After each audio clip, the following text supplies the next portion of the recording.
Есенейдің қасында 4 адам жолдастары бар еді. Ең сенімді серігі Жамағайын Түрікпен Мүсіреп, Алдай елінен аңшы Мүсіреп, руы басқа болса да Есенейдің қоныстасы Бекентай батыр және Есенейдің қосалқы атын жетелеп жүретін жас жігіт Түрікпен Мүсірептің туған інісі Кенжетай. Түрікпен Мүсіреп аздап сыбызғы тартады. Боз інген, боз мұнай, сүйір батыр, алқа кел, алғашқым деген күйлері бар. Одан соңғы құмары бір жақсы ат, қонымды киім, серілеу адам. Қалталарында қалампыр жүреді. Әлі кірмеген сақал мұртын жарасымды қырқып ұстайды. Алдай Мүсіреп аңшы адам. Балдаққа сүйеген, оң қолында түлкі перісі атанған томағалы қара бүркіт, арқасында жалғыз оқ, аяқты шиті мылтық. Азырақ асыға сөйлейтін, азырақ асыра сөйлейтін адам. Күн кешкіре келе бұлыңғырланып тұр еді, ұзамай қар жапалақтай бастады. Есеней алыстап, көз тігіп келіп тоқтаған жерін мақтап мақұлдауларын күткендей жолдастарына қарады. Осы кең қорықты Есенейдің есіне салған аңшы Мүсіреп еді. Сонысын тағы бір ескертіп қалғысы келіп, Есенейге қарай еңсеріле бұрылып: «Аға сұлтан пірім-ау, айтпап едім, қысқа қарай жылқы баласына бұдан артық жер болмайды. Есі жатқан жер, бір қыс жайладың болды. Аға сұлтанның шұбар атаны да балаңның баласына дейін кете барады» деді. Есеней оның сөзін аяқтатпай екінші Мүсірепке қарады. Осы бір аға сұлтан, балаңның баласына деген сөздер Есенейге шаншудай қадалатынын ақ көңіл аңшы аңдамай-ақ қойды. Аға сұлтан болғысы келіп, бола алмай қалған адамға екі ұлы бір күнде өліп, содан бері 20 жыл бойында әйел бала көтермей қойған адамға жаңағы сөздер мазақтаумен, қорлаумен тең екенін жарамсақ аңшы түсінбесе керек. Ата құмар, лақап құмардың сөзін қайталай береді. Өткен қыс аңшылықта кездесіп қалып, Есенейге 2 түлкі, 3 қара қылшық күзен байлап еді. Сонысын арқаланып, кимелеп сөйлейді. Биыл міне жер қарадан қасына еріп, Есенейдің қасқыр алатын арабы иттерін баптап жүр. Өзі де аң құмар. Есеней оның бетін бір жола қайтарып тастайтын қатты сөз айтпай келеді. Қолын азғана сермеп тоқтатып тастайды. Бар болғаны солақ. Жазы күзі мал тұяғы тимеген шүйгін екені көрініп ақтыр. Бірақ осы күні есі жер бар ма? Бір есі бар шығар деп Түрікпен Мүсіреп аз кідіріп қалып еді. Аңшы Мүсіреп тағы киіп кетті. Жоқ, есі жатқан жер. Бұл өңірде мен білмейтін жер бар ма тәңірі? Қасқыры мен түлкісінің ең таңбасына дейін білемін. Құдай біледі деп айтайын. Қаршығалыда 3000 қасқыр, 5000 түлкі, 12000 күзен, 7000 қоян бар. Түрікпен Мүсіреп ағасына қарап қағытып қалды. Аққұр қара құрларын санамаған екенсіз Мүсеке. 3000 қасқыры болса, менің жылқымды бір қыста жеп тауыспас бекен, деп Есеней де қалжыңдады. Кенжетай ағасына қарап орманның орта тұсын көзімен нұсқады. Мүсіреп інісінің нұсқаған жағына қарап: «Сонау қалыңның орта тұсында 3 жерден түтін кершеме деймін», деді Есенейге бұрылып. Әне бір салт аттылар да көрінді. 3 салт атты қатты жүгіріп келеді. Біреуі алдарақ, екеуі кейінірек. Алдыңғының аты не жорға, не қуаяқ желісті болуы керек. Кейінгі екеуі ара-тыры шауып алып ілесіп келеді. Алдыңғы жігіт ағызған бойы жотаның қырқасында тұрған топтың алдына жақындап келіп сөйлеп кетті. «Армысыздар ағалар, Қаршығалы шұбарын паналап қонып қалған 3 ауыл кірме-күрлеуіттің арызын айта келдік. Биыл қыс осында жан сақтаймыз ба деп жаз бойы қорып келген жеріміз еді. Жетісіп отырған ел емеспіз. Сорлының зары арлыға кездескен деп жібереді дейді. Айтар арызымызға құлақ ассаңыздар екен. Аңшы мүсіреп Есенейге жарамсақтанып, жігіттің арызын аяқтатпай киіп кетті. Сүйреңдемей тоқта, бала, тоқта деген соң. Ауылыңа сәлем айт. Есеней аға сұлтанның ат тұмсығын тіреген жеріне таласы бәуре болмасын деді. Жігіт те іркілген жоқ. Есенейі жоқ елді де, ел екен жұрт екен десеңіздер, қара ерттей қаптап келе жатқан жылқының бетін кейін бұрсаңыздар екен. Осы арызымыз.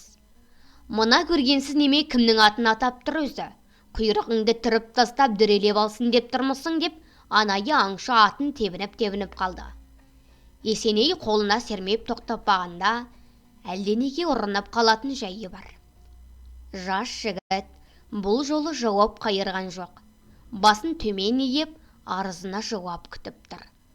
Осындай езет жастарды Есеней қатты ұнататын еді. 20-ға келмеген бала жігіттің сөзінің нәрі де, зәрі де бар екен. Осылай есірермін деп үміт еткен екі ұлы қара шешектен бір күнде қайтыс болғалы, осындай отты жасқа қызыға қарап қалушы еді. Өзімен рулас оң ауыл Сибанның ішінде үміт етер жастардың бәрінде сыртынан бақылай жүретін. Бала жігітке қызыға қарап тұрып, Түрікпен Мүсірепке қарады. Жылы жауап бер дегендей еді.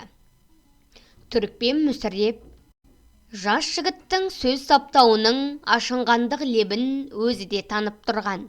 Кірме күрлеуіт дегеніне қарағанда арыз айта жіберіп отырған қайбір бай ауыл дейсің. Сөз білер ақсақалы да болмаған ғой. Шырағым, арызың аяқсыз қалмас деді. Ол аяқсыз қалдыратын арыз сияқты емес. Ауылдарыңа осыны айта барарсың. Түсі игіден түңілме дегендей, көргенсіз деуге ішім қимай тұр өзіңді. Әттең, ашынғандықтан болса да азды көпті асқақтай сөйлегенің де болды. Ауылыңа мұны да айта барарсың. Бала жігіт бұл жолы да тез жауап қайтарды. Арызымызды айтып келдеген жұрт асқақтай сөйлей деп тапсырған жоқ еді ағалар. Солай болып шықса, айып өзімде. Жүйелі сөз жүйесін табар, жүйесіз сөз есін табар деген бар ғой. Міне айыбым деп атынан түсе қалып, ұзын шалбарын Кенжетайға қарай серпіп жіберді. Әйтеуір ат жетелеп жүр екенсің, мұнаны да жетелей жүр. Содан соң екі жолдасының бірін түсіріп, соның атына мініп алды да жөнеле берді. Кешіре көріңіздер ағалар. Жолдастары бір атқа мінгесіп кетті. Есеней ұзай берген бала жігітке әлі қарап тұр. Бір сәтке баласыздығы бойын билеп, бар ойы сол бала жігіттің соңына кетіп бара жатқандай еді. Қап құйрығын түріп жіберіп дүрелеп алу керек еді өзін, деді аңшы Мүсіреп.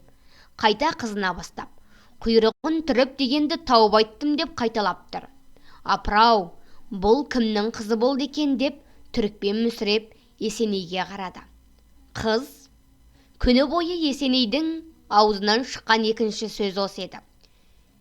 Қыз, міне айыбым дегенде кез құйрығымен өзіңді бір шарпып өткенде нағып байқамадың. Шарпып емес ау, кез қиығын серпе тастап қарайтыны бар екенде.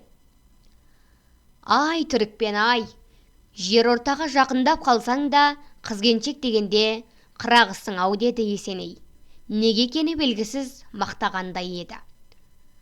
Аңшы Мүсіреп шошып кетті. Қыз болса, мені Құдай ұрды төбемнен, деді. Мен масқара болдым. Бұл Артықбай батырдың қызы Ұлпан.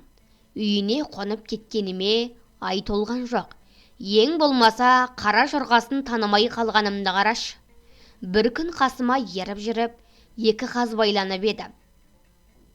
Қарағым-ай, енді сенің бетіңе қалай қарарымын. Аңғал аңшы күйіп пісіп, шошалақтата да қалды. Дүре соққың келмеп педі?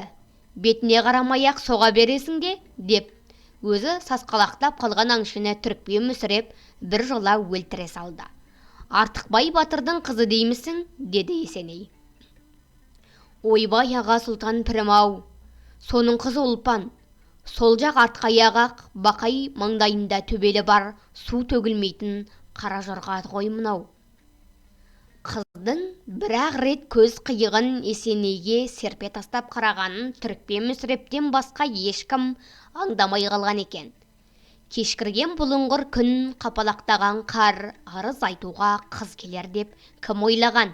Келген бетінде кие сөйлеп, бәрінің көңілін сөзіне аударып әкеткен ұлпан қыз екендігін аңдатпауға тырысып еді. Солай бола тұрса да қыздың аты қыз ғой, атақты батыр, атақты әділ, би атанған Есенейге қыз көзімен бір қарап қалғанын өзі де сезбеген. Қыржайлаулардан құлап келе жатқан Есенейдің жылқысы екенін ауыл біліп отырған. Қалың қара шұға жалбағай бет-аузын жауып кеткенімен, атандай қара көр аттың үстіндегі зор денелі адамның Есеней екенін ұлпан да ішінен таныған. 5 жасар кезінде көргені де қорқатыны да есіне түскен, бірақ өзін тынытпай кетті. Есеней тоба аңырап қалды. Не істеу керек? Қара жорғаны қыздың айыбы деп қалай айтып қалар? Сұңғыла қыз бұларға бір ұяларлық ұпай салып кетті емес пе? Малым жаным садағасы, жаным арым садағасы дейтін елдің нақылын еске алсаң, лайықты жұмыс болмапты. Есеней жолдастарына қарады. Не істеу керек? Артықбай батырға тізе көрсеткендей болып келгеніміздің өзі қандай айып. Қызының атын айыпқа алып, қалғанымыз екінші айып. Арыз айта келген қыздың атын айыпқа алып қалғанымыз айып біткеннің ішінде ел естімегені болар деп Түрікпен Мүсіреп Есенейдің қара шешектен қара шұбар болып қалған бетіне тура қарады. Есеней өмірінде айып тартып көрмеген, айып жазасы болған адамдарға қатал жаза беруді жақтайтын би еді. Болмашыдан айыпты болғанына әрі күлкісі келеді, әрі шешімін таба алмай тұрған анық. Артықбай оны бір рет намыс өлімнен айырып алған, екінші рет өлімнің өзінен айырып алған кәрі жолдасы батыр адам. Қара жорғаның мойнына ат қосақтап қайтарған дұрыс болар, деді Түрікпен Мүсіреп. Айналайын адасымай, таптың. Менің кәрі бозымды бірге қосақтап жібер, деді ақ көңіл аңшы. Есеней жөнел деген бұйрығын Кенжетайға егімен нұсқады. Артекеңе сәлем айт, ертең сәлем беріп қайтармын. Өзі жетелеп жүрген Есенейдің мұзбел дейтін торы төбелін қара жорғамен бірге жетелеп, Кенжетай жөнеліп кетті.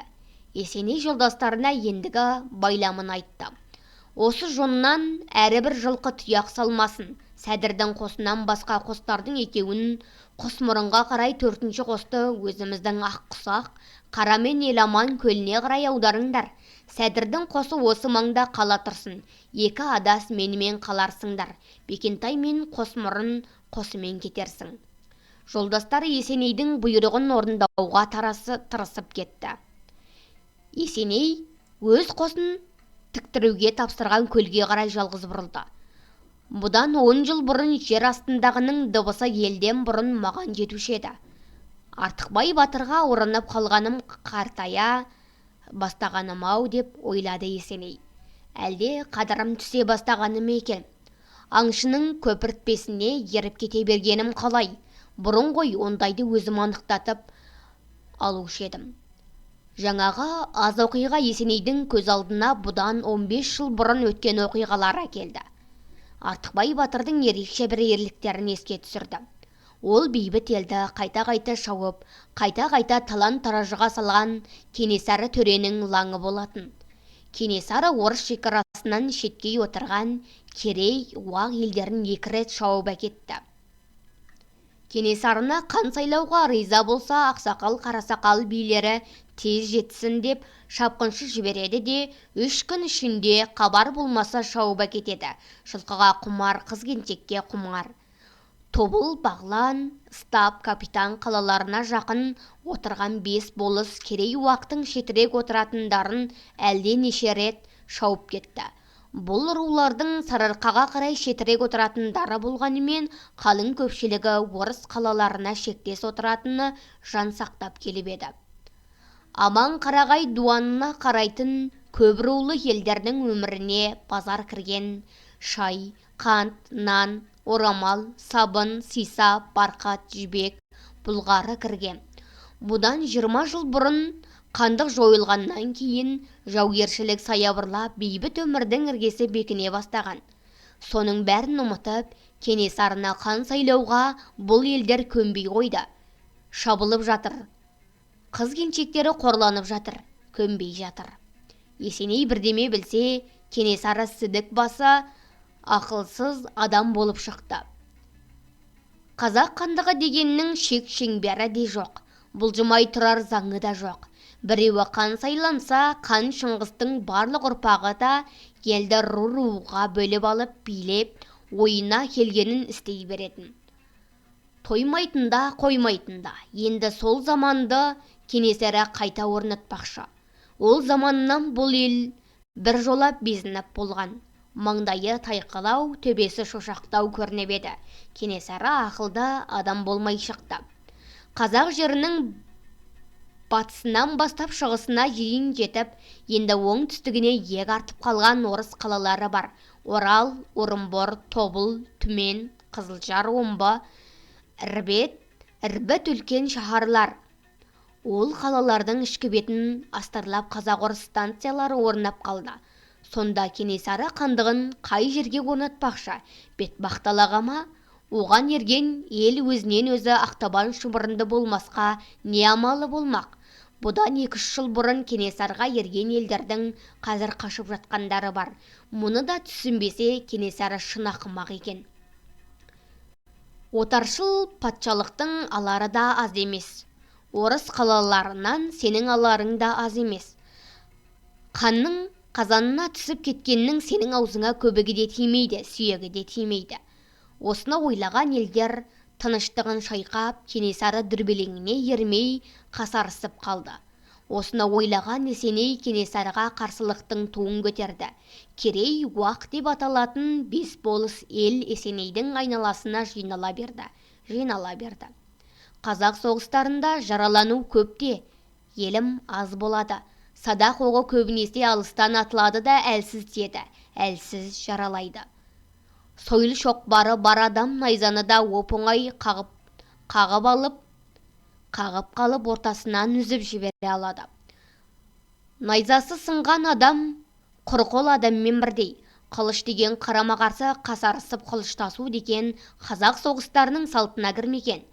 3 жылға созылған Есеней мен Кенесары қолының соғысында әлі 300 адам өлген жоқ. Жараланып қатардан шығып қалған мүгедектер 2 үйдің бірінде бар. Қазір Кенесары қалың қолын Керей уақтың өкпе тұсына, есіл бойына топтап, Есенейге қарсы үлкен жорыққа әзірленіп жатқаны байқалған. Есеней де 5 болыс елдің ер азаматын қарама-қарсы топтап жайлау көлдеріне орнады. Содан кейін жинаған қолын әр елдің батырларына, сенімді ақсақалдарына тапсырып, өзі қасына 40 адам ертіп, дуан басы Аға Сұлтан Шыңғысқа тағы бір жолығып қайтуға жүріп кетті.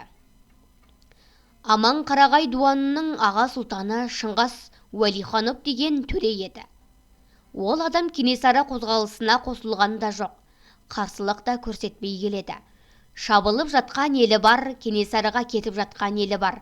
Аға Сұлтан мұның екеуіне де дәрменсіздің енжарлығын көрсетті.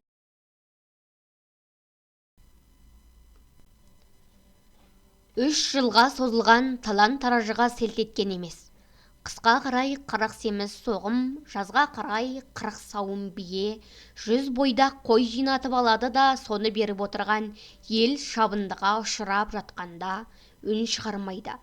Аға Сұлтанның 2 оқты мінезі басқарып отырған елінің ішіне ірткі салып та болады. Есеней Аға Сұлтанмен арасын бір жола ашып алуға кетіп еді. Есеней аға Сұлтан кеңесінің ең беделді биі, әділ де қатал би атанған адам. Ұзақ ойланады, байламын бірақ кесіп айтады. Ұры қарыға, шылық балыққа қатал адам. Қасында қарулы 40 жігіті бар дуан орталығына келді. Аға сұлтан ордасына сенімді серігі Түрікпен Мүсіреппен бірге Артықбай Сәдір дейтін екі батырын ала кірді. Шыңғыс Есенейге тұра келіп амандасты.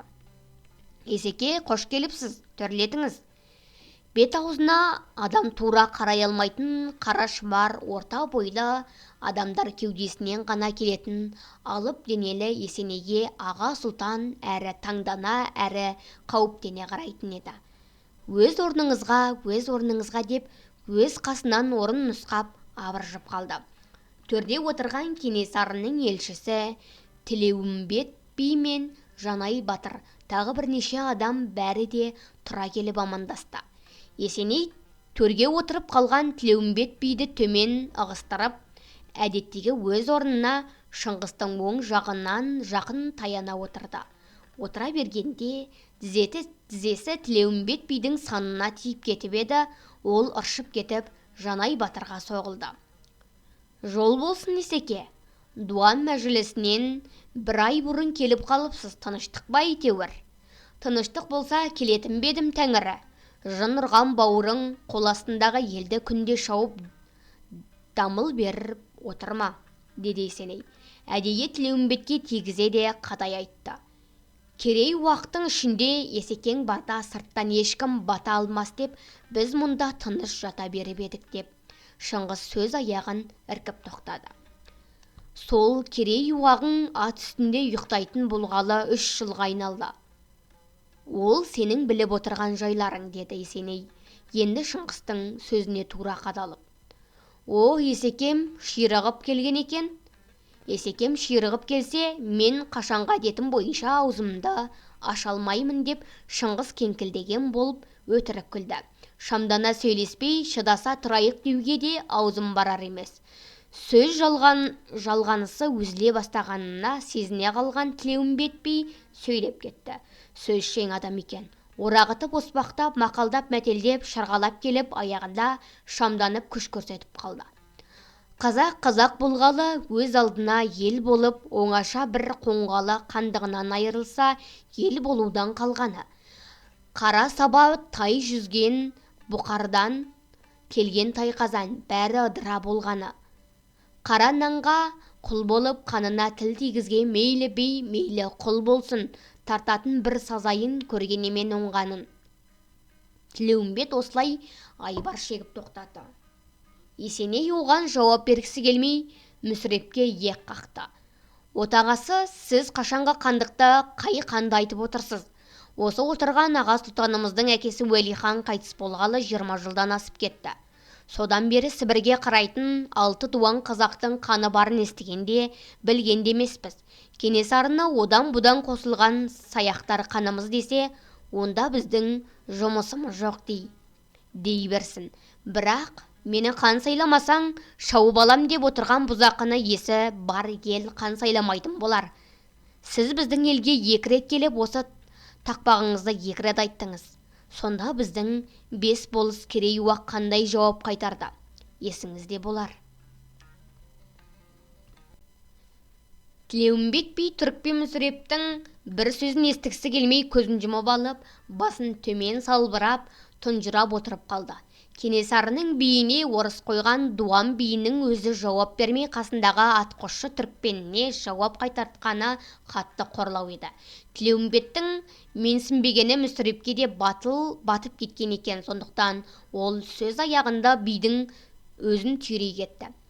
Бірінші келгеніңізде аман кетіп едіңіз, екінші келгеніңізде қалай болдыңыз деп Мүсіреп азғана кідірді де, Есенейдің қабақ түйіп қалғанына қарамай, астыңыздағы атыңыздан айырылып қайтқансыз деді.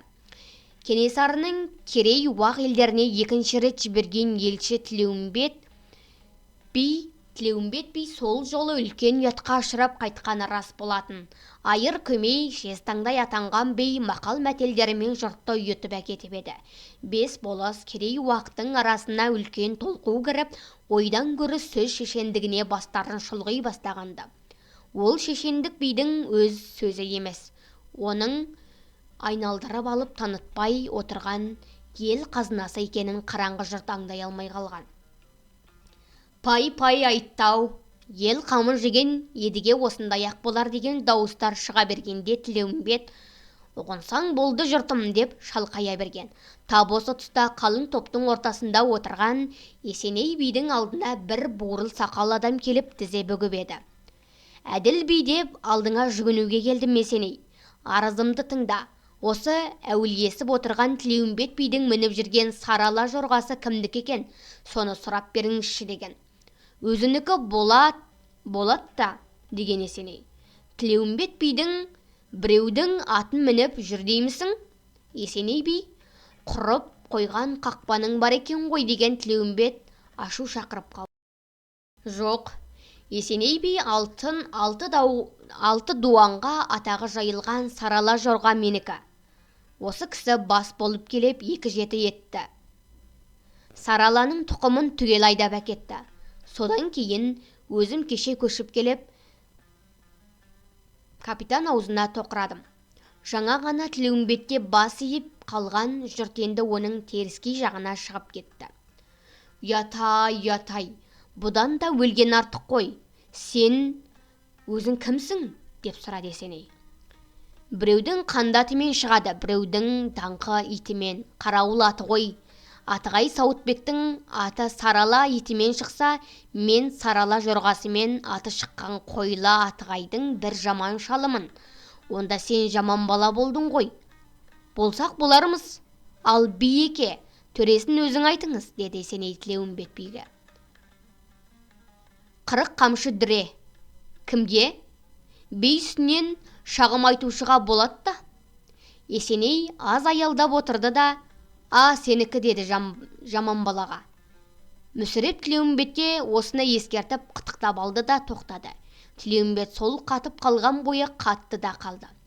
Есеней сөзін Шыңғысқа бұрыла қарап отырып бастады. Ашына келсем, себебім болды, аға сұлтан. Онымды ауыр алма. Тай жүзген қара саба, тайқазан дегендер ендігі заманда бос сөздер. Нанмен ойнамайық. Нан әр қазақтың күн көрісіне айналды. Қара сабасы бар, тайқазаны бар қандар қай қазақты асырап еді. Қанның қазанын да сабасын да қара қазақ толтырып отыратын. Қазір де солай. Қалқайтып қан сайлаған ел қандығы қай жерге құрмақ? Бетбақтың шөліне ме? Бұдан 2-3 жыл бұрын Кенесарына қан сайлаймыз деп даурыққан елдер қазір шұбырып мекеніне қайтып жатыр. Мен бірдеме білсем, Кенесары 6 дуанға қан болмақ түгел әз еліне сыйыса алмай далаңқы Сарыарқаға қарай қашқалы отыр. Енді ол қашқын деп тоқтады. Шыңғыстың өз ойы да осыған жақын еді. Наполеонды жеңіп батыс мемлекеттерінің тәкаппарлығын басып қайтқан орыс құралына қарсы атануға қандай ұлы мемлекеттің болса да батылы барайды.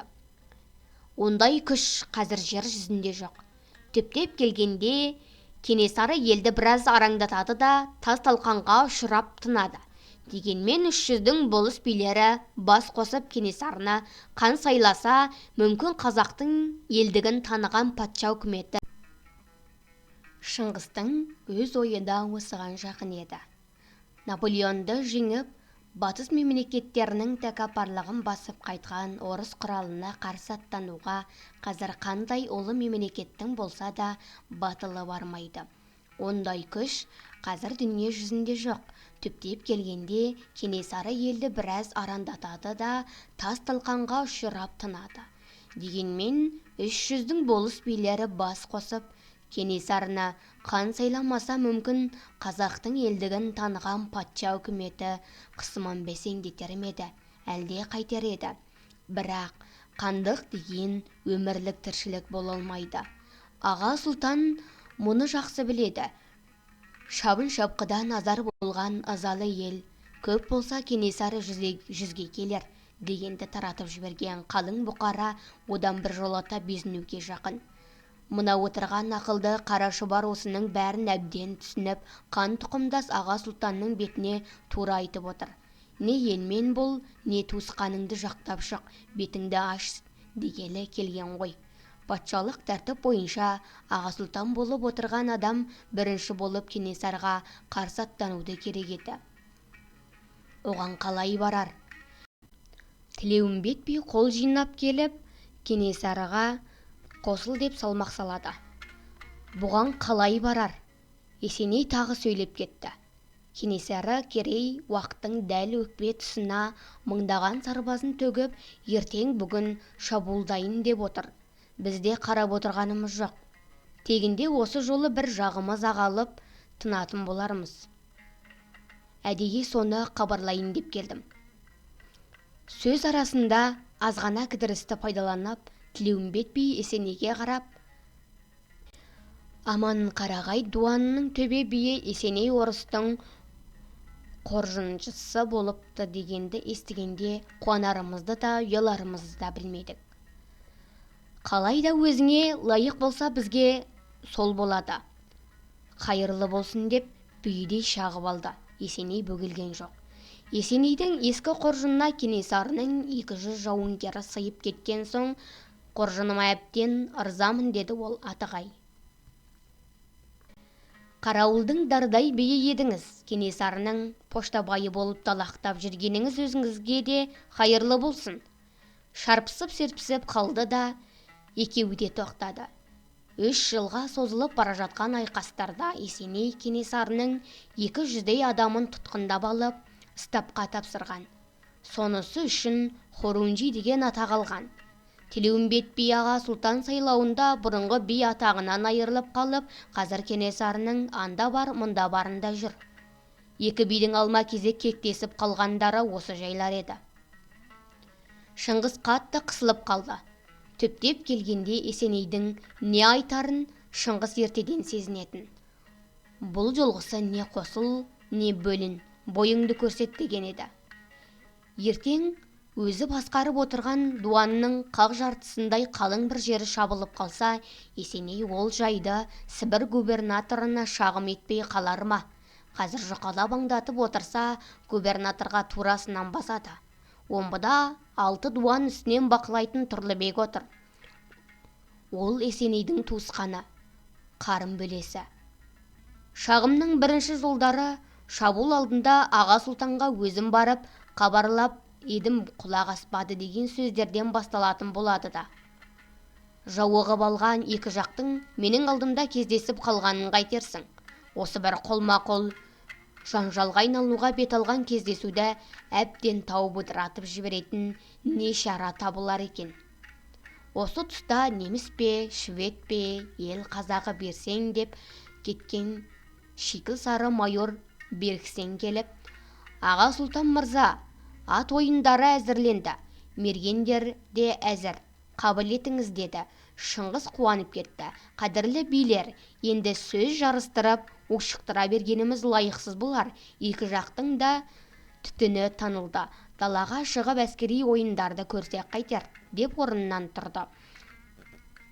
Қонақтарды да соңынан еріп, бәрі де далаға шықты. Қауіпті кезде керегі болар деп Сібір губернаторы аға сұлтан Шыңғысқа 40 адам қарулы қазақ-орыс беріп қойған еді. Олары әрі аға сұлтанды қорғаушы, әрі тырп еткізбейтін бақылаушы болатын. Әуелі солар ат үстіндегі ойындарын көрсетті. Қазақ-орыстар әбден машықтанып алған қулар екен. Шауып келе жатқан атқа қарғып мініп де кетеді. Ағып келе жатқан аттың бауырынан өтіп де кетеді. Аттары қандай дағдыланып алған. Шауып келе жатып кілт тоқтап, бәрі бір жағына қарай сулап түседі. Тырп етпей жатып қалады. Қазақ аттары мұндайда өзінен өзі есеңгіреп, болмашыдан үркіп әурелер еді. Келесі жолы қазақ орыстары қару-жарақтарын түгел асынып, жарқылдасып шықты. Қылыш, мылтық, найзағайлар кезек-кезек айқасып, кезек-кезек сілтесе де ешкімге дарыған жоқ. Бірақ шын айқаста бұларға қарсы тұру қиын сияқты. Әсіресе күнге шағылысқан қылыштардың жарқылдасуынан жаның түршігетіндей екен.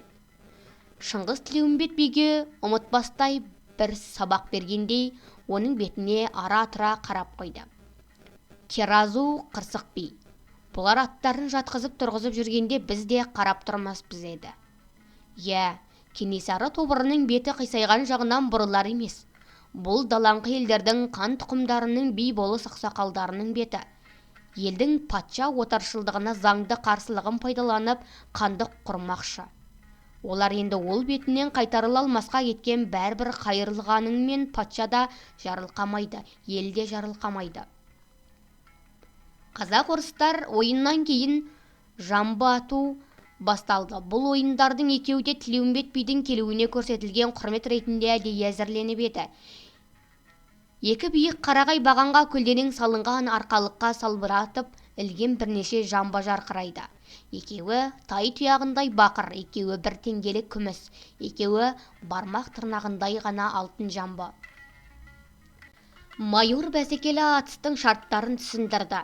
Тай тұяғындай бақыр жамбыны атып түсірген мергенге түлкі терісі, күміс жамбыны түсіргенге қасқыр терісі, алтын жамбыны түсіргенге құндыз беріледі екен. Есеней тобынан Артықбай, Тілеуімбет тобынан Жанай деген мергендер шықты. Екі мерген қатар тұрып, біріне бірі иба мезір ете түсті. Керейдің мергені кімге жол береді дейсің, ат деді Жанай. Арғын аға баласы, жол сіздікі, атыңыз. Бердім жолымды. Жоқ, мен аға жолын аттай алмаймын, атыңыз. Кеудемсоқ Керейдің мергені, ата бер әрі. Жасыңыз үлкен, ағасыз, сіз атыңыз. Осылай ескі әдет бойынша үш қайырысқаннан кейін Жанай мерген садағын оқтап ата берді де, оң көзіне қонған шіркейді қағып жіберіп, шіркей жаққан жерін сипап-сипап қалды. Көзіңізді бекер сипадыңыз, деді оған Артықбай. Жанай оған қарамай садағын тартып қалып еді. Садақ оғы алтын жамбының жанап өтіп, шайқалтты да дарымай кетті. Іле-шала тартқан Артықбай оғы алтын жамбыны жұлып түсірді. Даяғашы жалтылдаған қара құндызды Артықбайға келе жатыр. Әй, сен мен атайын деп жатқанда неге сөйлеп қалдың оттап, деді Жанай Артықбайға түйіліп. Мен сізге достық сөз айттым. Оқ атарда көзіңді уқаласаң, оғың далаға кетеді. Кетпеді ме? Менің көзімде сенің не әкеңнің құны бар еді? Артықбай батыр әкесінің құны түгілі қотырлағының құнын кісіге жіберіп көрген емес, деп Артықбай да кеудесін керіп тұра қалды. Арам. Қашақ Байталдың жалап жүрген кәрі азбан арамдық сенен өтіп маған келіп пе?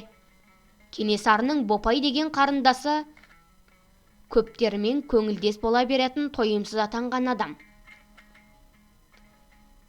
Өзі Шыңғысхан нәсілінен болған соң қара қазаққа тие де алмаған, батыр бағланды құрауыз өткізетін әдеті жоқ. Артықбай Жанайға сол көптің бірісің деп шағып алды. Жанай бір мергеннің бұған шыдар жайы жоқ еді. Әкеңнің аузын ит тұрғыр-ай, не дедің, деп садағын оқтап оңтайлана бастады. Артықбай да соны істеді. Бірін-бірі атып жібергелі тұр. Шыңғыс айқай салды. Тоқтаңдар әрі. Екі мерген екі жаққа кетті. Бұрын алыстан өштесіп, садақ оқтарын алыстан кезесіп жүретін күндес мергендер өмір бойы бір көлден су ішпес баспайтын, жасаспайтын болып айырылды. Шыңғыс ойынды тоқтатты да ордасына қарай жүре берді. Екі топтың найзагер батырлары мергендері екі бөлініп орналасқан қонақ үйлеріне кетіп барады. Артықбай бәйгеден алған құндызын Есенейдің алдына келіп тастай беріп, байланыңыз, деді. Түскі тамақтан кейін Шыңғыс Есенеймен оңаша қалып, Есеке, жақсы келіпсіз. Біраз күн жатып қонағым болыңыз деп өтініш еткендей болып еді. Есеней мойны бұрылмады. Мен бір күн кідіре алмаймын. Мұнақ айтқаным бос сөз емес. Кенесары қолы өкпе тұсымыздан қадағалы тұр. Өз ойыңды аңғартсаң болды, жүріп кетем. Стап капитанмен де тезбетез хабарласуым керек. Есеке, менің қиналысым қандай екенін сіз жақсы білсеңіз керек еді, деп бастады Шыңғыс. Екі оттың ортасында қалмадым ба? Еліне қыламын десе де өзі білсін. Мен аға сұлтан болсам, сіз жеті бидің бірісіз, патшаның қызметіндегі адамдармыз. Сен де бермейді, сене де бермейді. Қан сайлай ма, сайламай ма, ол елдің өз жұмысы. Біздің басқарып отырғанымыз бірақ дуан. Кенесарыны қан сайлаймыз деушілер 300 көлемінде сөз байласып жатқан көрінеді. 300-ге біздің әміріміз жүре ме? Мен осының біріне де араласқым келмейді. бізге шынақ сеніп әскерін беріп отырған ақ патша да жоқ. Өзді өзің қырқыса бер дегендей ме қалай, деп тоқтады. Қазақы адам Есеней турасынан бір басып қалды. Қысқасы, дуаныңның қақ жартысы шабылғалы отырғанда, дуан басыдан қайыр күтпейміз ғой, деді. Жаудың қолынан сіздің қол кем болғанда 5 есе көп. Басында есекем бар. Оған мен аралассам ел жұртқа күлкі болмаймын ба, деп Шыңғыс күлген болды. Кешке қарай Есеней өз еліне жүріп кетті. Шыңғыстан бір жолы үміт үзіп, не көрсе де керей уақ өз бетімен оңаша көрерін біліп кетті. Бірнеше күннен бері Шыңғысқа салмақ би орнынан да қозғалған жоқ.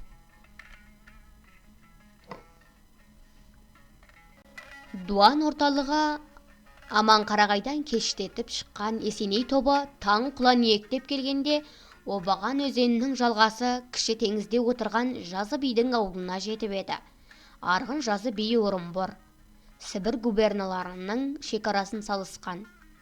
Кенесары қозғалысына қана қас адам.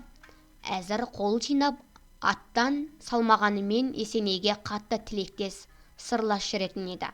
Аздап орысша оқығаны да бар. Аманқарағай дуанының Есенейден кейінгі беделді биі. Есенейді үлкен қошаметпен қарсы алды. Бірақ билер ауыз жарытып сөйлессе алған жоқ. Қонақтар аттан түсіп үлкен ақ үйге жақындай бергенде, қатты шауып келе жатқан 2 салт аттыны көрді де үйге кірмей тұрып қалды. Біздің шапқын, деді Есеней. Есенейдің шолғыншылары екен. Кенесары қолы кеше есілдің бергі бетіне өтіп алды, деді. Жазы маған 40 ат тауып бер. Тірі қалса көзін қайтарармын, өлсе құнын. Қонақтар үйге кіріп, тек қана сусындап үлгергенше, Жазы би өз жылқысынан 40 сәйгүлік атты алдарып та үлгеріп, сұрауы жоқ Есеке, деді. Қосалқы сәйгүлік аттармен жедел жүріп, ел шетіне жақындаған сайын, Кенесары қолынан керей уақтың ауылдарына әр тұстан тақап, таянып қалғаны анықтала берді. Жаздық жайлаудың қимай шетірекпіз ғой деп, отыра берген ауылдардың жылқы малдарын, қыз-келіншектерін айдап әкеткен, киіз кілем сияқты үй жиһаздарын тонап кеткен. Есеней тобы суыт жүріп отырып, келер күні таң ата басталып кеткен айқастың үстінен түсіп еді.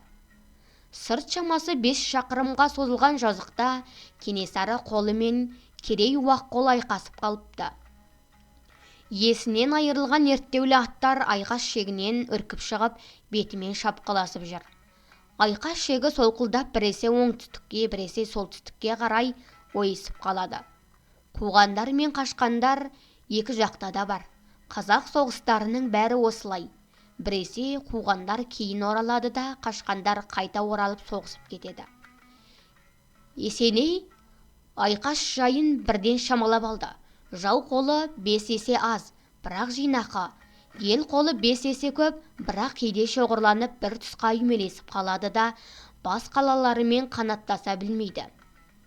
Екі жағы да басқарусыз. Қай жерде өжет батырлар, найзагерлер көбірек болса, сол тұс еңсеріп әкетіп жүр. Есенейдің өзі ешбір қолбасылық істей алған жоқ. Ол батыр, бірақ қолбасы емес.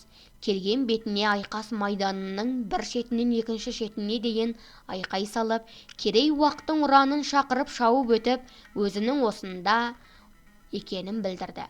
Кездесіп қалған батырларына бір ауыз мақтау айтты. Содан кейін бөріктер айқайға басып, күркіреп келіп соғысқа араласты да кете барды. Қай тұста ел қолы әлсіреп бара жатқанын бақылай жүріп, анда-санда сол топқа барып араласады. Қасында 4-5 батыры бар. Есеней араласқан топтар жауын оңай жапырып тастап жүрді. Түс ауа екі жақтың да аттары болдырып, қорамсадағы оқтар таусыла бастаған. Есенейдің өзі араласқан қолма-қолдан 50-ге тарта жау жігіттері қолға түсті. Көпшілігі Кенесарыдан қашып кете алмай жүрген адамға ұқсайды.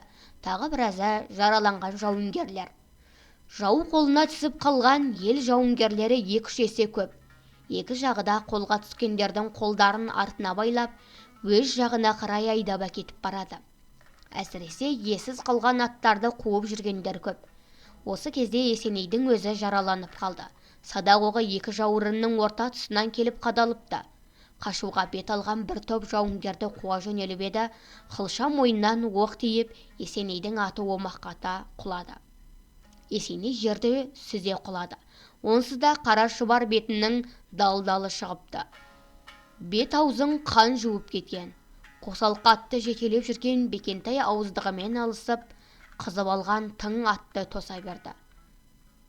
Сол аяғын зеңгіге сала беріп, көтеріле бергенде садақ оғы келіп қадалды. Есеней ат жалын құшап қозғала алмай қалды.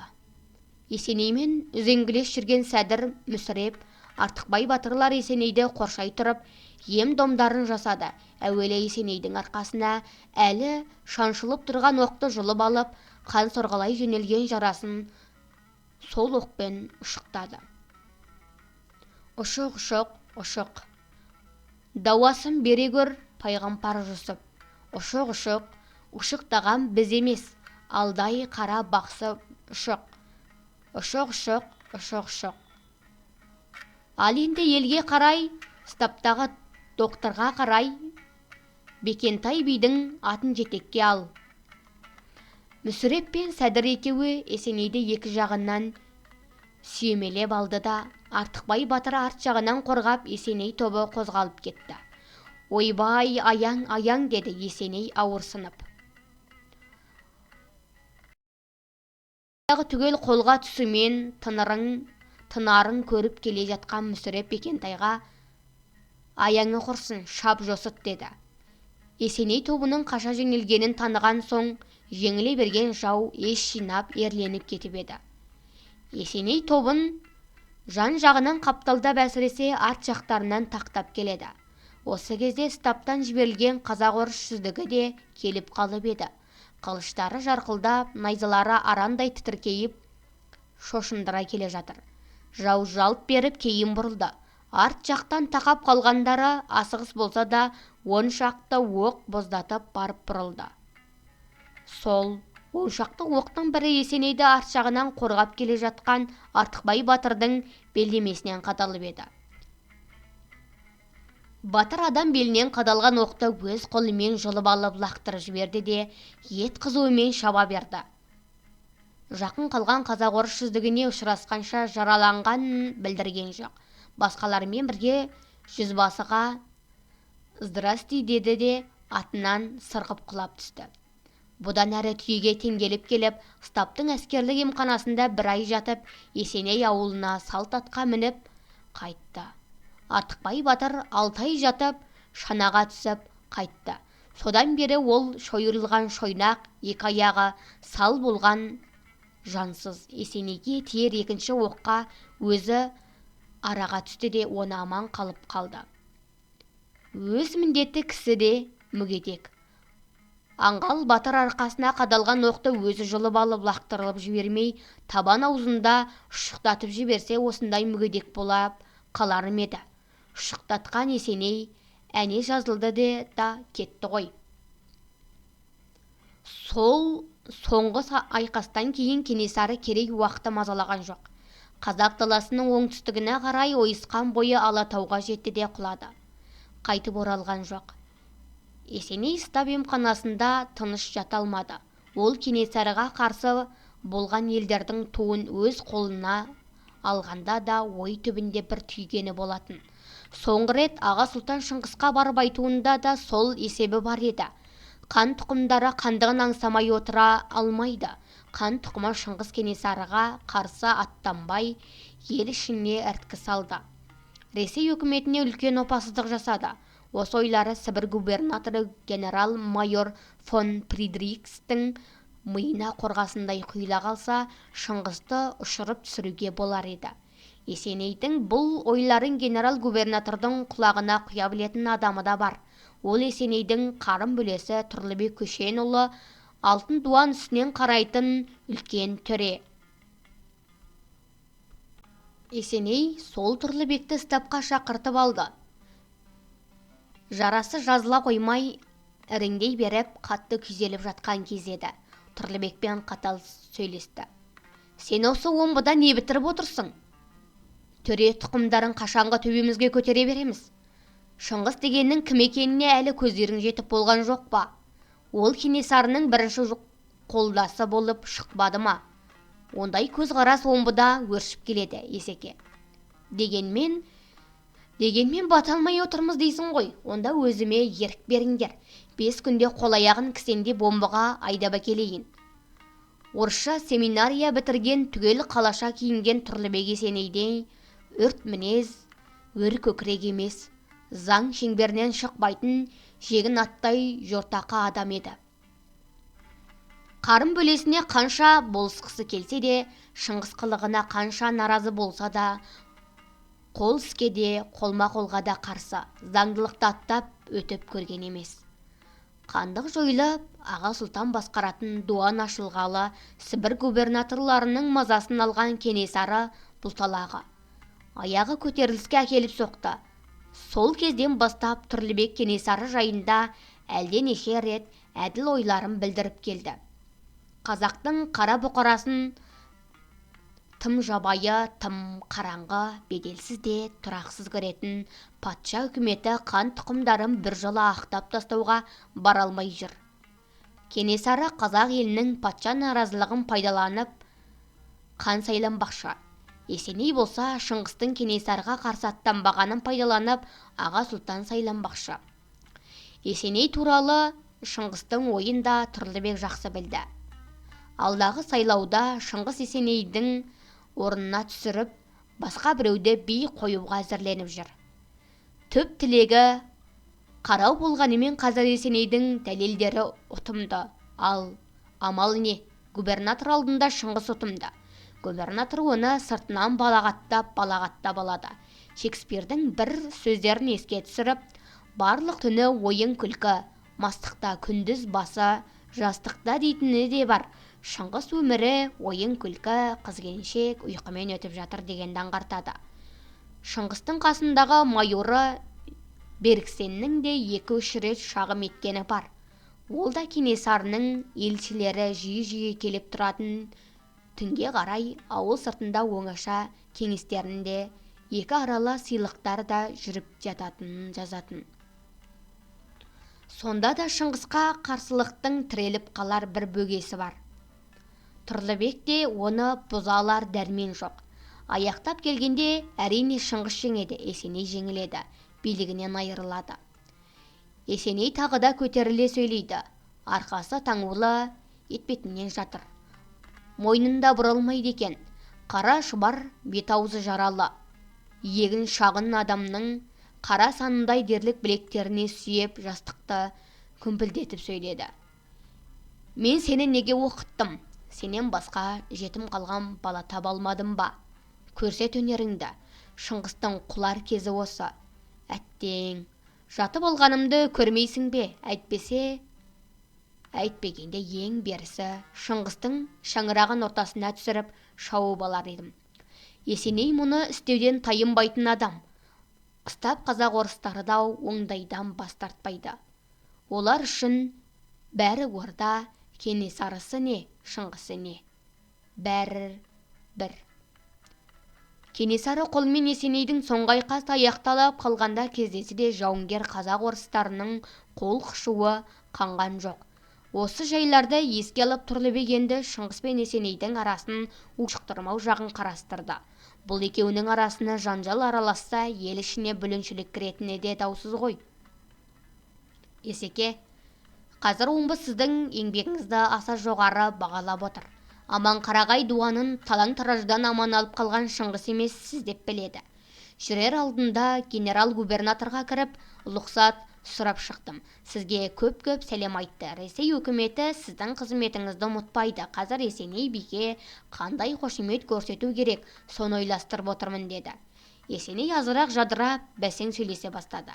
Шекаралы комиссияға менің атымнан рапорт жазып қалдырарсың. 3 жыл бойындағы Кенесарымен алыс жұлысымды түгел жаз. Аяғында елге сыйғызбай айдап тастағанымды жаз. Кенесарының осы кеткені кеткен. Сырғи-сырғи бетбақтың шөліне қамалады да бері қарай бұрыла алмайды. 10 жылдай қиуа қанына жалданып орыспен соғысқан болатын. Бұл да содан асып кете алмас деп кідіріңкіреді де, қарын бөлесінің аянбайтынына сеніп, губернаторға не айтарыңды өзің білерсің әйтеуір. Шыңғысты бір құлатып берсең болғаны деп тоқтады. Осыған келісім беріп, Тұрлыбек кетуге айналып еді, қасына қала жатағы Тілеміс деген жас жігіт тілмашын ертіп жүзбасы келіп кірді. Аман Есеней бей, Эстемесович. Аман Ефим төре, Котсух аман. Есенейдің Котсух деуге тілі келмей ме, әлденені бұрмалай ма, орнысына жүзбасының көзі жете бермейді. Бірақ құлағы үйреніп қалған. Жә, Есеней бей, осымен барлық іс бітті дейсіз бе? Немене, жаудың қайта оралған хабары бар ма? Жоқ. Есеней бей бастап жүзбасы Котсух аяқтаған істе қайталайтын не қылатын еді? Есеней мен Котсух көптен бері түсініскен адамдар сияқты ашық та ақ жарқын сөйлесетін сырлас адамдар екен.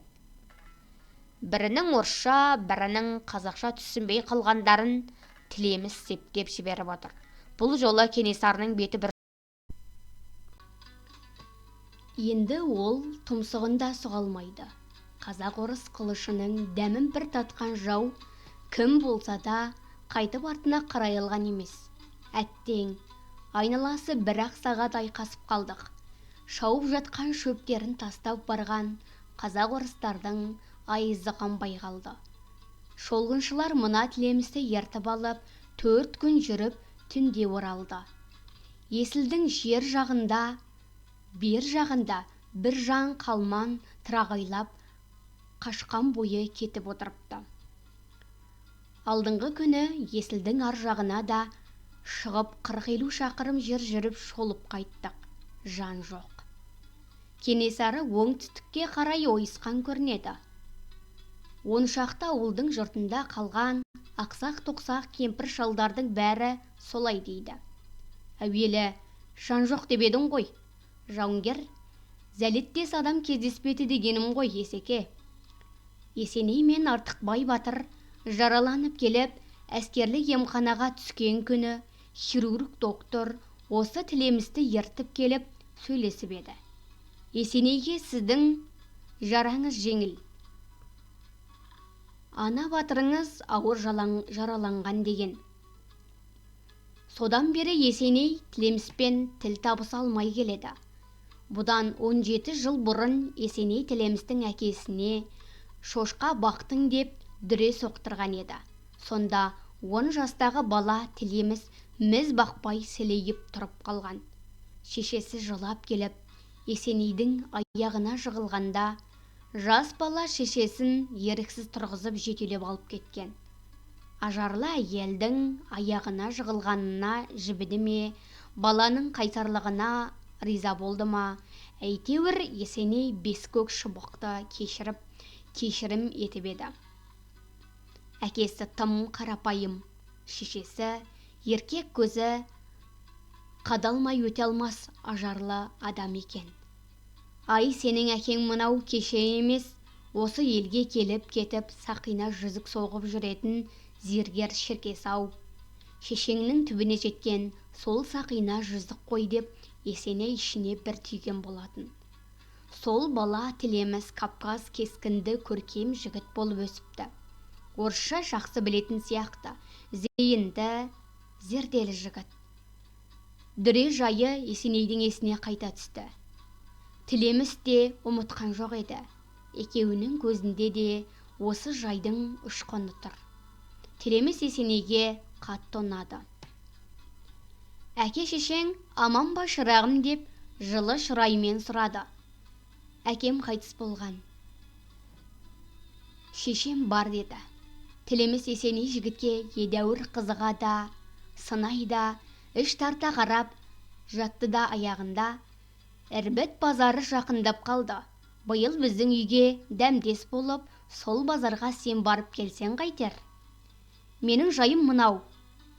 Менде бала болмайтын, деді. Күрсінгендей болды. Болсын Есеке, қай уақытта жүр десеңіз де әзірмін. 2 күннен кешікпей біздің үйде болғаның дұрыс болар еді. Базарға айдалатын малды іріктеп алғандарыңша жүретін кезеңде болып қалады. Жақсы Есеке, жүреріңде маған жолыға кет. Осы бір бәрін біліп тұрған оңтайлы жігітті қолына қондырып аларына сенген Есеней өзіне өзі қатты риза болды. Коцух сөзге араласты. Есеней бей, Естемесович, мен Аға Сұлтан ордасына барып қайтқалы отырмын. Ертең жүрем. Аға Сұлтанды күзетуге қойған қазақ орыстарымды алып қайтам. Қатындары мазалап болды. Енді оған күзеттің керегіне. Кенесары кетті. Біздің губернатор да қызық. Бір сұлтанмен соғыс дейді, екінші сұлтанды күзетіп отыр дейді. Ол екеуі бірімен бірі қолдасып отырады. Мен Аға Сұлтанның құйрығына бір қызыл бұрыш қыстыра қайтатын болармын. Есеней бар денесімен селкілдеп, еңкілдей күлді. Көптен бері бұлай күлген емес еді. Жарасының ауырғанына да қараған жоқ. Ет бетінен жатып, күлген адамның қара қазандай үлкен басының салмағынан жалаң тысты жастықтың әр жерінен құс жүндері ытқып шыға бастады. Мен ішінде бір қызыл бұрыш қыстыра кет. Осыдан бір ай өткеннен кейін Шыңғыс дуан орталығын тастап, өз еліне барып жатып алды. Дуаным басқарусыз қалдау деп қайғырған Аға Сұлтан да жоқ. Аға Сұлтансыз қалдығау деп қайғырған елде жоқ. Бұл оқиғалар өткелі міне 15 жыл. Қосына қайтып келе жатқан Есенейдің есіне түсіп, көз алдынан тағы бір өткен үлкен оқиғалардың ұзын ырғасы осы еді. Ол жылдары қамшысынан қан сорғалаған дер кезі болса, қазір 60-қа таяп қалды. Тәубаға келер, зорлық зомбылыққа ырық бермес кезі. Амалы қайсы, өзін оққа тосып, мұны аман алып қалған жан досының паналап отырған жеріне көз аларта келіпті. Не деген ұят, қандай өкініш. Қосалқа атын айыпқа тартқаны батырдың көңіліне дақ қалдырмай жұбатар ма, жоқ па?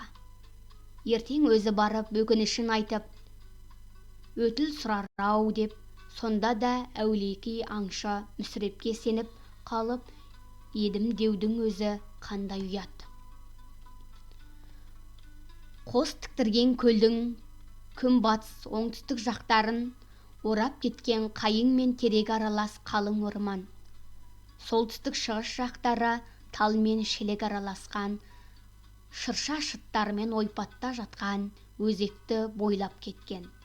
Қамысы қалың, айдыны мол, терең көлдің ортасы әлі қатқан жоқ. Келе жатқан қыс суығынан шіміркенгендей аз ғана дірілдеп қояды. Қыстап шығуға қандай қолайлы жер. Орман іші өріп жүрген аң ғой, суы қандай көк мөлдір. Отыны да бар, панасы да бар. Артықбай батыр тым болмаса, бір қос жылқыны қыстатып шығаруға өз аузынан ырзашылық етсе, қандай жақсы болар еді. Есеней қосы деген 2-ақ үй, 3 қараша үйлер еді. Бәрі де тал мен шелек арасына ағынға тігіліпті. Шаналар, жегін саймандары өз алдына жеке қораланыпты. Есенейдің өзі жататын үлкен ақ үйдің 2 босағасында 2 үлкен арабы иттердің үйшіктері көрінеді. Иттер иесіне үрген де жоқ, еркелеген де жоқ. Үйшіктерінен шығып, бір-бір керілді де иесінен бұйрық күткендей аңырасып қалды. Іңір ауа Кенжетай қайтып оралды. Мұз белді апарып батырдың белдеуіне байладым. Батыр әбден ырза болып қалды. Не деді? Кім айыпты екеніне әлі көзім жете қойған жоқ. Ұлпанжан бетіне адам қарсы келмей, ерке өскен бала еді. Кім білсін? Есенейдің айыбы болмаса, Алла разы болсын деді. Өзі қалай екен? Төсек тартып жататын болар. Жоқ, есікті аштырып тастап, 100 қадам жердегі жуан теректі нысана қылып садақ тартады екен, төсек үстінде отырып. Ертең сізді қонаққа шақырды. Несібелі жеңгесінің ыстық бауырсағын сағынатын уақыты да болған шығар деді. Есеней ішінен қияметтік қарыздар адамның үйіне ат ізін салмағалы 13 жыл өткенін есіне алды. Басқа ешкім Кенжетай түйіртпегі бар бір сөзді айтқысы келмесе де жасыра алмады. Әкесі қызына, баламай, айыпталып қалып, атымды беріп кеттім деп, сен келіп едің айыбым деп Есеней өз атын беріп жіберіпті. Тегі мен бірдемеге түсіне алмай қалып жүрмейін деп еді, қыз іліп әкетіп. Ойдағы 10 ауыл Сибанның барлық малын айдап әкелсе де, бір қыс асырап шығуға Қаршығалының шұбары жетеді. Жалғыз Есенейдің жылқысын асырап шығуға жеріміз жетпей жатса, айыпты болмақпыз ба? Мен соны айттым, әке. Асқақ сөйлейді екенсің шырағым деп қалды біреуі. Мен дауласпай мойындап, айыбыма атымды бердім де жүре бердім. Енді Есеней би менің атымды қайырып жіберсе, менің ақталғаным емес пе? Оның үстіне өз атын қосақтап жіберсе, айып менде деген емес пе? Деді қызы. Әкесі, болар балам болар деп тоқтау айтпағанда, қыздың айтары әлі де көп пе деп қалдым. Үй іші қалай жүдеу емес пе екен?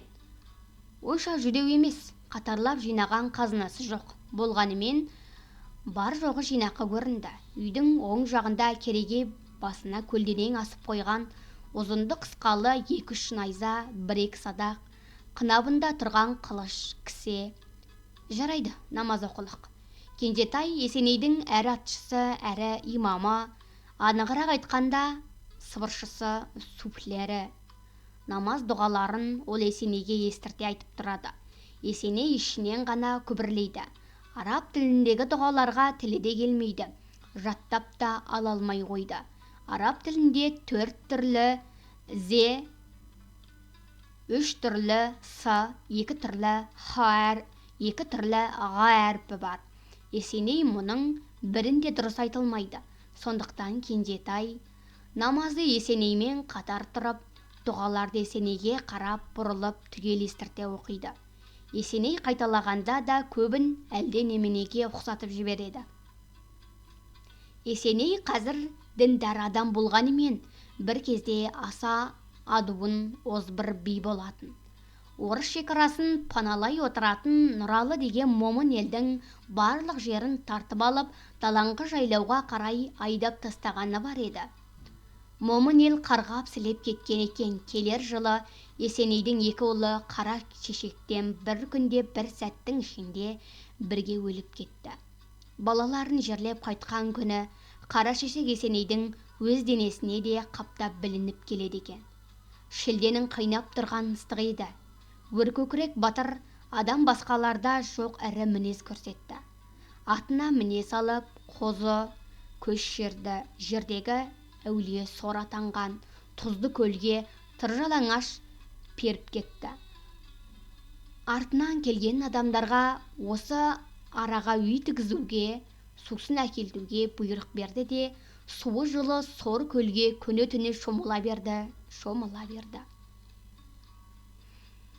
Қорасан шыққанда дауылдан қышитын денені қасымауға шыдады. Бақсы құшнаштарды да маңайына жолатқан жоқ.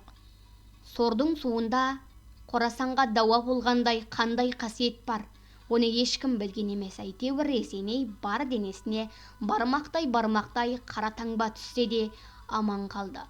Содан бері әйел де бала тапқан емес. Қорлық зорлық көрген Нұралы елінің қарғысына ұшырап, ұрпақсыз қалдым деп бір жола сеніп болған. Бір бет өр кеуде адам содан кейін намазға мойындады. Білмейтін, түсінбейтін істің айнымас құлы болып кетті. Аңшы Мүсірептің есі жатқан жерді бір қыс жайласаң болды. балаңның баласына дейін сенікі болып кете береді дегенді шаншудай қадалатын себебі де осыдан еді. Баласы жоқ адамға балаңның баласына дейін дегенді есту әрине ауыр тимек. Есенейдің бүгінгі намаздыгері намаз болмай шықты. Дұға біткеннің бірі де бірін ішінен болса да дұрыс қайталай алған жоқ. Бұрынғы білгендерін ұмытып қалған сияқты. Ішкі сарайым таза, Құдай өзі кешірер деді де намазды шала аяқтап тұрып кетті. Есеней бүгін ерте жатты. Кеш тұрды, бірақ ұйықтай алған жоқ. Аунақ-шумен болды, көңілге бір алаң орнапты. Әлдене алыстан қылаңдағандай беймаза бір тынышсыздық бар. Есеней оны Артықбай батырға байқамай тізе көрсетіп қалғандығының өкініші болар деп жорып еді. Бірақ іші оған сенер емес. Өзіңді өзің алдама, Есеней аярланба, деп тұр. Көңілге бір ой кіргелі қылаңдап тұр ма қалай? Ой емес-ау, жанында бір әлденені алыстан сезіну бар. Ұяларлық та, түптеп келгенде қауіптенерлік те сезім сияқты. Есеней сол сезінуді белден белге ысырып тастағысы келді. Ысырып тастадым, білем деп теріс аунап түсіп те жатты. Көзінде жұмды, Құдайға да сыйынды. Бірақ қылаңдаған сезім орала берді.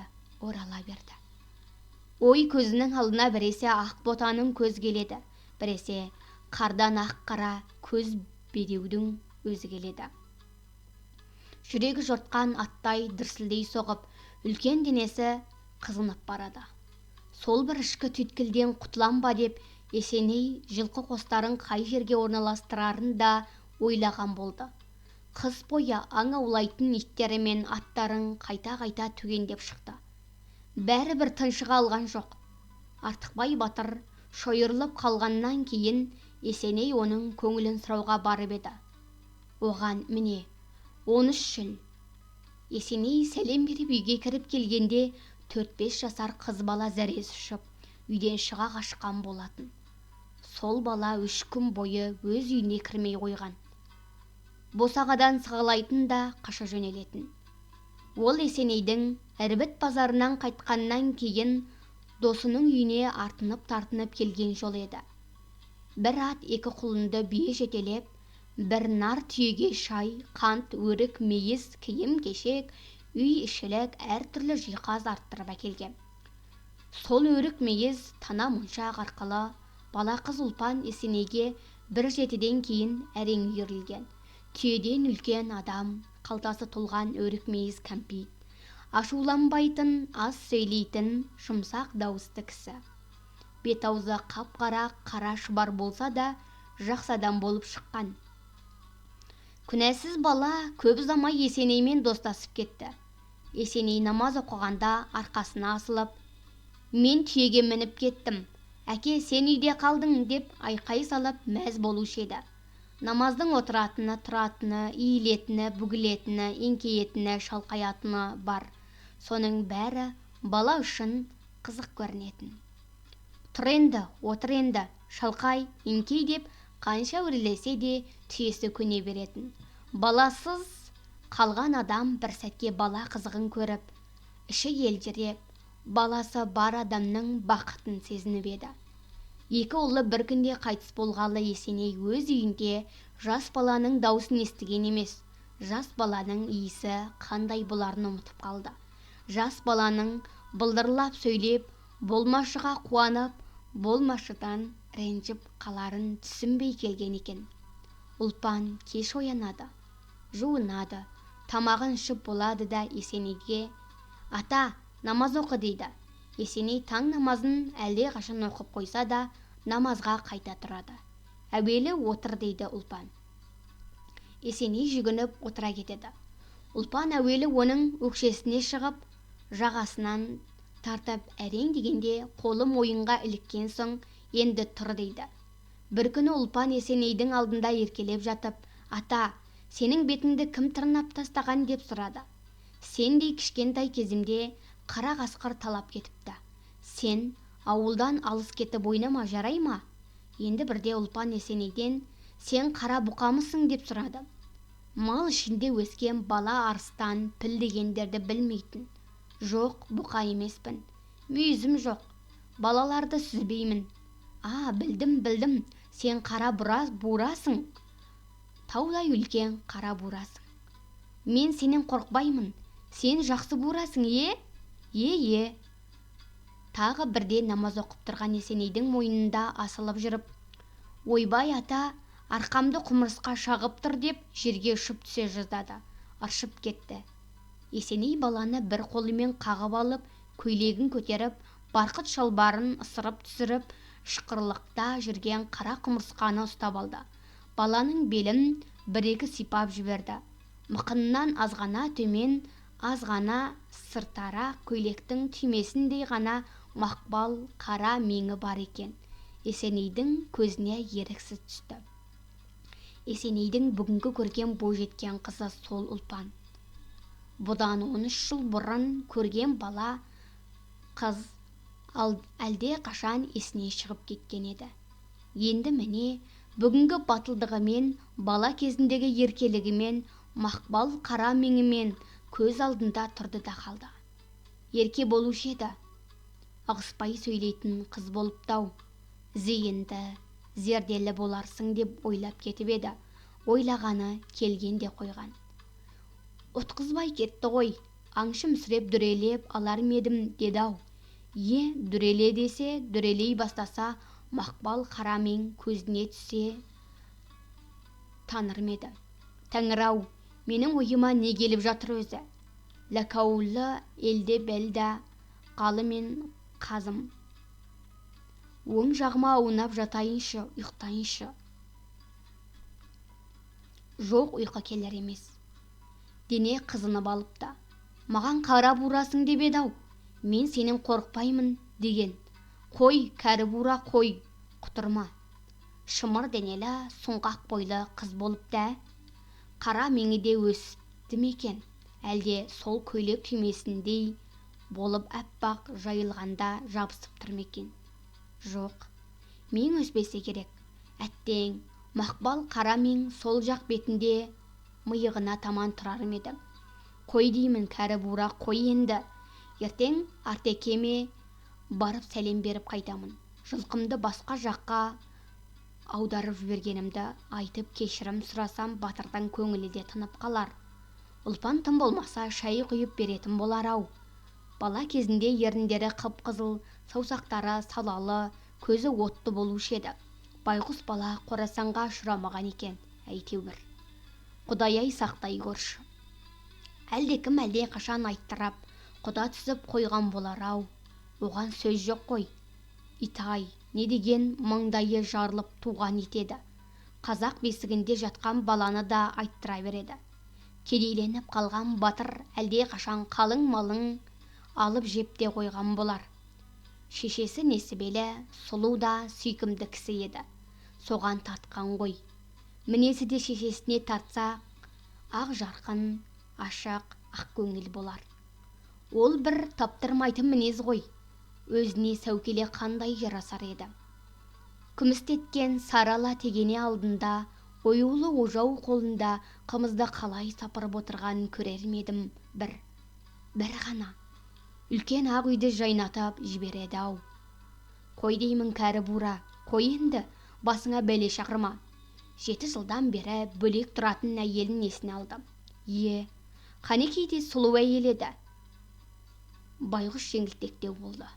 Есеней би болған соң, ол да өзім би болдымға санап, ел ішін бүлдіріп болды. Атақты байдың қызы еді. Есенеймен арпалыса берді. Жыбыр-жыбыры көп, кекесіні көп адам еді. Ондайды ұнатпайтын Есенеймен жиі араздасып қалып жүрді. Өзінен туған 2 ұлы бір күнде қайтыс болғанын, Есенейдің Құдайдың қарғысына ұшырағаны деп сенді де қосыла қарғайтын болды. Аяғында еншісін бөліп алып, бір көйлек деген жерде бөлек тұрады. Қатал мінезді Есеней содан бері әйел атын ұмытқандай, малы мен билігімен ғана айналысып жүре беретін. Енді міне, кеудесіне бір сайтан кіргендей, түні бойы өзімен өзі арпалысып ұйқы көрмей шықты. Тәңірісі тәубеге келтірмесе, ұрынбасқа ұрынып қалар ма екен, қайтер екен. Ертеңіне жылқыларын жан-жаққа таратып жіберді де, Есеней кешке қарай Артықбай батырдың үйіне келді. Қасында Түрікпен Мүсіреп, Сәдір найзагер, қосалқы атын жетелеп жүретін Кенжетай, аңшы Мүсірепті ертпей кетті. Артықбай батырдың қызына не дегенің есіңде ме? Сенің айыбыңды мен тарттым. Қар қалыңдаған соң бүркітіңе бір-екі түлкі алдырып, артекеңе байлап, аяғына жығылып, айыбыңды жуып қайтарсың. Бүгін қоста қаласың. Сенің тартқан айыбың осы болады. Артықбай батыр қонақтарын бар бейіл ықыласымен қуана қарсы алды. Арыстаным-ай, ақ пейілім-ай, шойырылып қалған ағаң қалай есіңе түсті? Келші бері, деп қуанышын да өкпе назын да бірге бір-ақ айтып тастады. Есенейдің таяқтай қара шұбар саусақтарын ұзақ қысып отырып сүйіп алып босатты. Түрікпенбісің? Қысылмасым, саспасым, деп Мүсірептің қолында ұзақ қысып отырып көзіне жас алды. Жұрт Есенейдің жанын алып қалған Артықбай десе, мен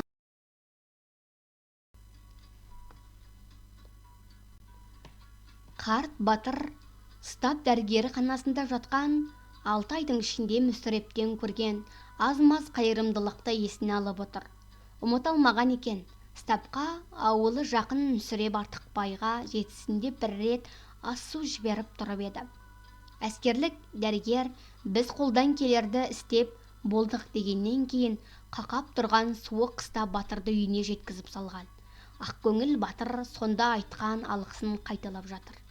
Артекең Сәдір батырмен ерекше сағынышта амандасты. Батырым-ай, оқ өтпесім-ай, найзагерім-ай, сені де көретін күн бар екен-ау. Сен ит, 15 жыл бойы неге ат ізін бір салмай кеттің? Өліп қалған шығарсың деп жүр едім. Басқа қонақтар мүгедек батырға еңкейіп сәлемдессе, Сәдір жер төсекте отырған шойнақтың қасына тізерленіп отыра кетіп, екі қолын бірдей созып еді. Мүгедек батыр оны құшақтай алып, аймалап, арқасынан жұдырықтай отырып, ит-ау, қайда жүрдің? Қайда жоғалып кеттің деп қайталай айтып, ұзақ босатпай қойды. Екеуі де еңкілдесіп алды. Батыр керек, найза керек, заман қалды ғой адыра қалғыр. Сәдір найзасын құрыққа айырбастап, жылқышы болып кеткен деп, Сәдір де өзінің Есенейдің қолына қарап қалған ит өмірінің арызын айтып қалды. Қонақтар Артықбайдың әйеліне де тұра келіп, тұрған бойларында қол алысып амандасты. Шешесінің қасында тұрған ұлпанды көздерімен ғана жонап өтті. Қыз балаға одан артық көңіл аудару ерсілік болатын. Қыз да бұлардың әрқайсысына көз қиығын серпе тастап, көзімен ғана амандасты. Сол қарасының өзінде сирек кездесетін сұлулық барын қонақтар түгел сезінді. Қарап есі жоқ үй, қымысы жоқ үй, самураға ұмтылады. Ұлпан сары жез самауырды көтеріп далаға шығып кетті. Амандық саулықтан кейін Есеней өз кінәсін тезірек жуып тастағысы келіп сөз бастады. Артеке, сіздің бұл араны мекендей бастағаныңызды білмей қалып ұятқа ұрындық. Бұрынғы